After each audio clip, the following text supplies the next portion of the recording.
오늘 말씀은 갈라디아서 6장 11절부터 18절, 제목은 결코 자랑할 것이 없노라 입니다. 선을 행하는 삶은 믿는 자들만의 전매 특허가 아닙니다.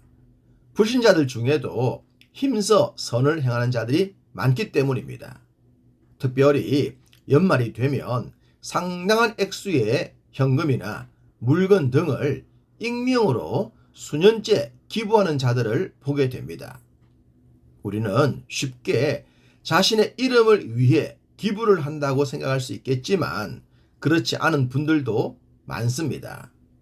물론 그들의 중심을 알 수는 없겠지만 우리들의 입장에서도 쉬운 일은 아닌 것으로 보입니다.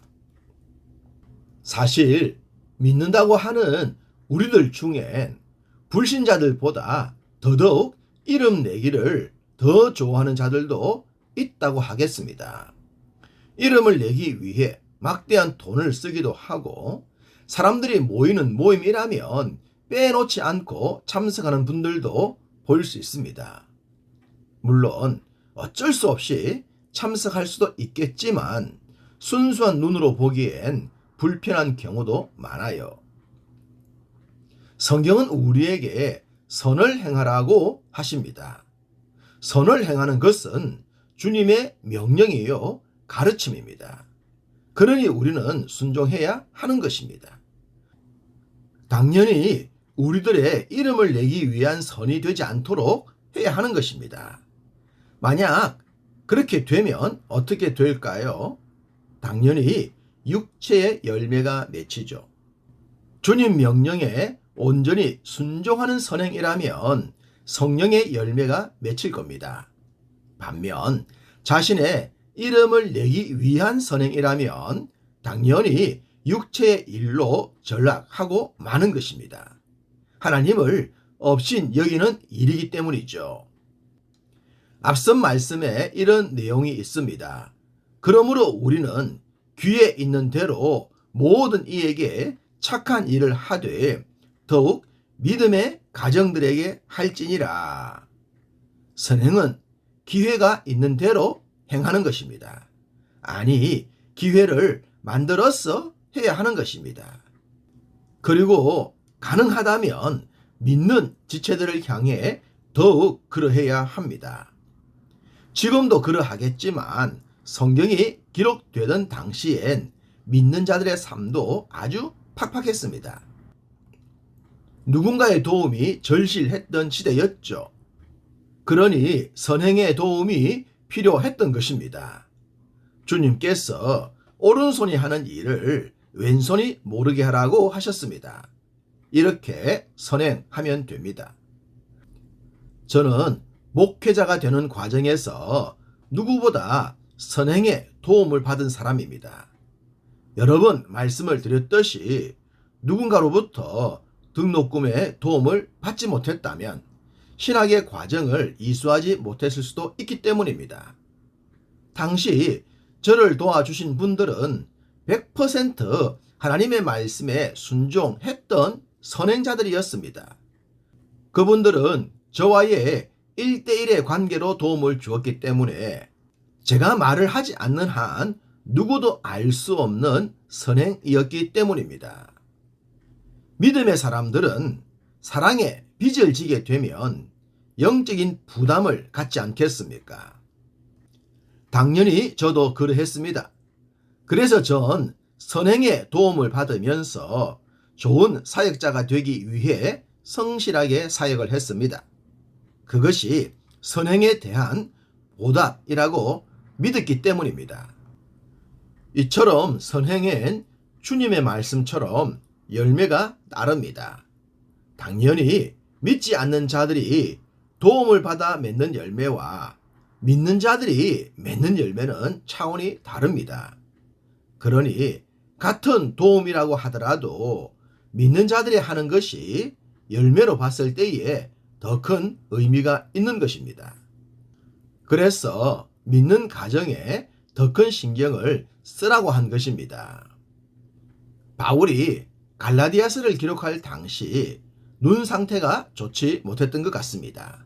11절 내 손으로 너희에게 이렇게 큰 글자로 쓴 것을 보라.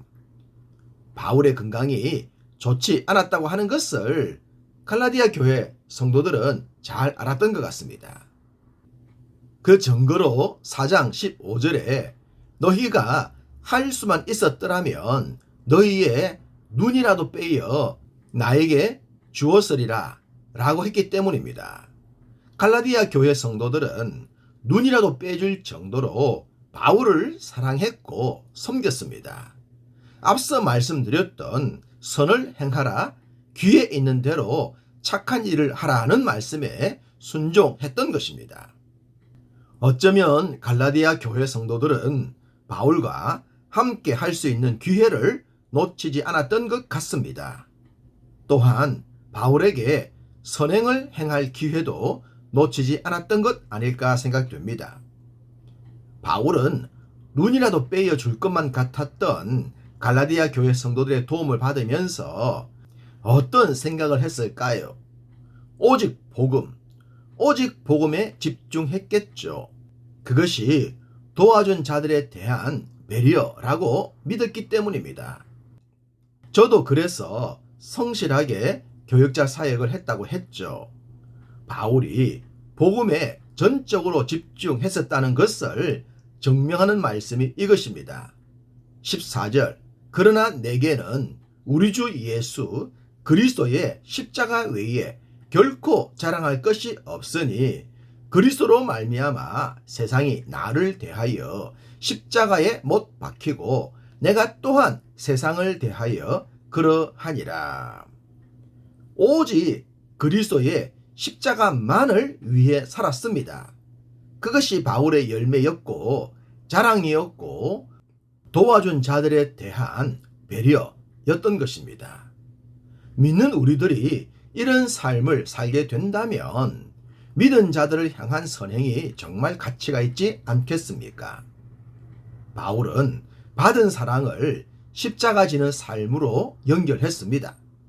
세상과는 거리가 먼 삶을 선택했던 것입니다.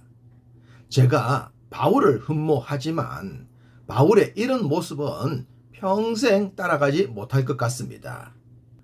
오직 십자가를 따르는 삶엔 16절에 평강과 긍휼이 있을 것이라고 하십니다. 하나님께서 주시는 놀라운 선물, 평강과 긍휼이 우리 모두에게 충만하기를 소원합니다. 오직 십자가를 따르는 삶에 있는 열매이니 우리 모두 힘써 맺도록 달려가 봅시다. 17절 이후로는 누구든지 나를 괴롭게 하지 말라. 내가 내 몸에 예수의 흔적을 지니고 있노라. 복음을 위해, 주님의 나라를 위해, 주의 몸된 교회를 위해, 주님의 지체들을 위해 이런 흔적을 가질 수 있다면 믿는 자로서 축복임을 믿습니다. 예수의 흔적, 믿음의 흔적은 믿는 자들의 삶에 크든 작든 나타날 것이라고 확신합니다. 불신 가정에서 믿음을 지켜낼 때 흔적이 남을 수밖에 없는 어려움들이 있었을 것입니다. 여러분 중에는 그런 과정을 잘 이겨내시고 지금의 믿음을 이루신 분들도 계실 것입니다. 이것도 당연히 예수의 흔적이지 않겠습니까? 지금도 직장이나 처한 현실에서 여전히 흔적이 남을 수밖에 없는 어려움에 처한 분들도 계실 것입니다. 잘 이겨내시기를 축복합니다. 그런 분들에게 하나님의 크신 은혜와 상급이 있을 줄 믿습니다. 작금의 현실엔 믿음 생활에 다양한 어려움들이 도사리고 있습니다. 쉽지 않은 길을 가고 있다는 것입니다. 그러나 선을 행하되 낙심하지 말라는 말씀처럼 믿음의 낙심도 없도록 포기하지 않아야 합니다. 때로 흔적이 남을 아픔도 있겠지만 견뎌냅시다. 그래서 바울과 같은 고백 할 수 있기를 원합니다. 세상적으로는 자랑할 것이 없더라도 예수의 흔적, 십자가의 흔적만은 자랑할 수 있는 그런 믿음 지켜냅시다. 오늘도 우리 모두 그러한 믿음의 주인공 다 되시기를 간절히 소망합니다.